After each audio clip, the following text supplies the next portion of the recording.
নতুন সরকার গঠিত হওয়ার পরে মানুষের মধ্যে যে একটা নতুন আশার সঞ্চার হয়েছে, এইবার একটা পরিবর্তন হচ্ছে। প্রতিদিন দেশে কিন্তু আবার ধর্ষণের ঘটনা বাড়তে শুরু করেছে। এমন ইস্যুগুলো নিয়ে হচ্ছে যেটা আপনি যা চাচ্ছেন ওই স্পিরিটকে আঘাত করছে। প্রতিদিন দেশে কিন্তু আবার ধর্ষণের ঘটনা বাড়তে শুরু করেছে এবং এটা নিয়ে কথা হচ্ছে। তো এই সবকিছু মিলে আপনি কি দেখেন? আসলে কি আমরা আইন শৃঙ্খলা পরিস্থিতি আবার পেছনের দিকে হাঁটতে শুরু করলো? এবং আরেকটি বিষয় আমরা লক্ষ্য করেছি যে আমাদের এখানে স্বরাষ্ট্রমন্ত্রী সালাউদ্দিন সাহেব বলেছেন যে রবিবারে, মানে আজকেই বলে, জুলাই নিহত পুলিশের তদন্তের বিষয়ে এখনো পর্যন্ত তিনি আসলে কোনো বক্তব্য দেন নাই। অথচ তার বক্তব্যের বিপরীতে নাহিদ ইসলাম একটি বিবৃতি ইস্যু করেছেন, বলেছেন যে করা যাবে না। এই সবকিছু মিলে আপনার কি মনে হচ্ছে আমাদের রাজনৈতিক পরিস্থিতি কালকে কোন দিকে যেতে পারে? মানে একসাথে কিন্তু আপনি ক্যানভাসটা অনেক বড় করে দিলেন। ক্যানভাসটা বড় মানে আমি পুরো দেশের একটা ছবি তুলে ধরার চেষ্টা আমি বলছি, যদিও বড় করেছেন, কিন্তু ক্যানভাসটা এক জায়গায় এনে একটা কথা বলা যায়। আমি কথাটা ওইরকম করে বলার চেষ্টা করবো। আমি মনে করি যে বড় কথা হলো কি, আপনি যা বললেন এইটা তো আমাদের জুলাই অভ্যুত্থানের লক্ষ্য ছিল আলটিমেটলি। আর আমি এরকমও বিশ্বাস করি যে আপনি যে আন্দোলনই করেন, যে অভ্যুত্থান করে, সবসময় লক্ষ্যটা থাকে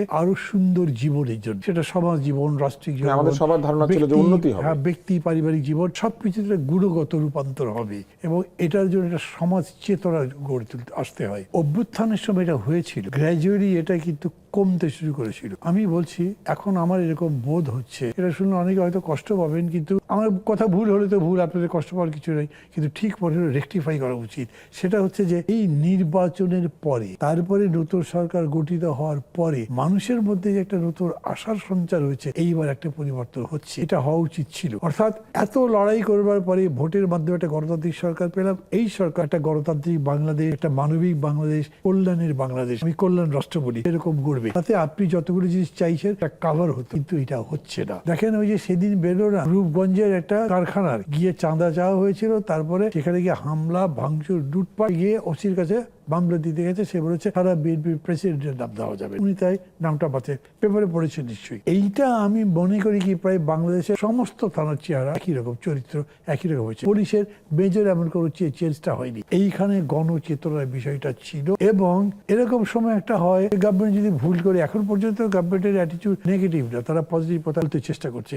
এই যে আপনি একটা ইফতার পার্টির কথা বললেন, ইফতার পার্টিতে প্রাইম মিনিস্টার গেলেন, এরকম কেউ আগে গেছে কিনা আমার মনে পড়ছে না। আমাকে, আমি তো ইফতার পার্টিতে গেছিলাম, ইফতার পার্টির পরে আমাকে কেউ বললো, ভাই এটা তো বাংলাদেশের প্রথম। আমি মনে করতে পারলাম যে কেউ গেছে কিনা। ইটস এ গুড সাইন যে উনি গেছেন। যাওয়ার পরে বক্তৃতা কিন্তু দুইজনই করেছেন, যদিও জামাতের যিনি প্রধান তিনি বেশি করেছেন এবং তিনি খুবই কোঅপারেটিভ একটা বক্তৃতা করেছেন। আমার কাছে মাঝে মাঝে মনে হয়েছে যে ঠিক অপোজিশনের টোন হলো না, একটু বেশি করে কম্প্রোমাইজিং। আর প্রাইম মিনিস্টার আসলে এই টাচ খুবই কম করেছে, উনি সাধারণভাবে বলেছেন ভালো। মানে তারপরেও তারা মিলে কিন্তু বলবার কথা, কমনলি যদি এই অ্যাপ্রোচ করে, আমাদের নিজেদের পজিশনের লড়াই আছে, কিন্তু এই বিষয়ে আমরা একসাথে কাজ করব। আপনি স্পেল আউট করেন, আপনি একটা প্রশাসন ঠিক মতো করবেন, এটা জনপ্রশাসন হয়, একটা পুলিশ করবেন যেটা জনবান্ধব হয়, এটার জন্য এই করবেন। এর বাইরে যদি কিছু ব্যতিক্রম হয়, দলবাজি নয়, চাঁদাবাজি নয়, কোনো কিছু আমরা অ্যালাউ করবো। একটা জাগরণের মতো যদি হতো, তাইলে এটা করতে পারতেন। আমি তো এটা অ্যাবসলিউটলি মিসিং দেখছি। ইস্যুগুলো নিয়ে হচ্ছে যেটা আপনি যা চাচ্ছেন ওই স্পিরিটকে